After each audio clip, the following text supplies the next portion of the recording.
1915 से 1919 तक के कांग्रेस अधिवेशन ने देश में हिंदू मुस्लिम एकता के जरिए एक बड़े आंदोलन की पृष्ठभूमि तैयार करने में महत्वपूर्ण भूमिका निभाई। आज से ठीक 100 साल पहले आज ही की तरह विकट समय था। महंगाई चरम पर थी। जनता पर अनावश्यक टैक्स का बोझ लाद दिया गया था। महामारी से हजारों लोगों की जानें चली गई थी। अहंकारी ब्रिटिश हुकूमत रॉलेट कानून जैसे हथकंडों से देश की आवाज दबा रही थी। 1919 के मॉन्टेगू चेम्सफोर्ड जैसे सुधारों के नाम पर मताधिकार सीमित कर दिया गया। प्रांतों की शक्तियां कम कर दी गईं। कुल मिलाकर ब्रिटिश हुकूमत का मकसद जनता का शोषण करना था। इसी बीच फरवरी 1920 में गांधी जी ने पंजाब में ब्रिटिश ज्यादतियों की निंदा करते हुए जलियांवाला बाग नरसंहार के लिए ब्रिटिश हुकूमत को माफी मांगने के लिए कहा, अन्यथा असहयोग आंदोलन की चेतावनी दे डाली।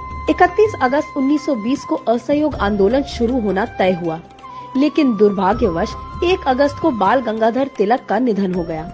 लिहाजा सितंबर 1920 में कलकत्ता में कांग्रेस का विशेष अधिवेशन बुलाया गया।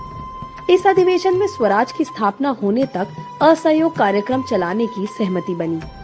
कांग्रेस के इसी विशेष अधिवेशन में विदेशी वस्तुओं के बहिष्कार, खादी का प्रयोग, चरखा कातना, सरकारी शिक्षण संस्थाओं, विधान परिषदों, न्यायालयों का बहिष्कार और पंचायतों के माध्यम से न्याय का निर्णय हुआ। साथ ही सरकारी उपाधियों को लौटाने, सरकारी सेवाओं को छोड़ने, सरकारी करों का भुगतान न करने, सरकारी तथा अर्ध सरकारी उत्सवों का बहिष्कार का भी निर्णय लिया गया। इसके साथ ही हिंदू मुस्लिम एकता को प्रोत्साहित करने, छुआछूत को दूर करने और अहिंसा को सर्वोपरि रखा गया। एक तरह से देखा जाए तो 1920 का ये कांग्रेस अधिवेशन असहयोग आंदोलन की यात्रा में सबसे महत्वपूर्ण पड़ाव साबित हुआ। अभी इन प्रस्तावों के जमीनी असर से ब्रिटिश हुकूमत की नींद धुआं होना बाकी थी। अभी तो असहयोग आंदोलन का असली रूप सामने आना बाकी था।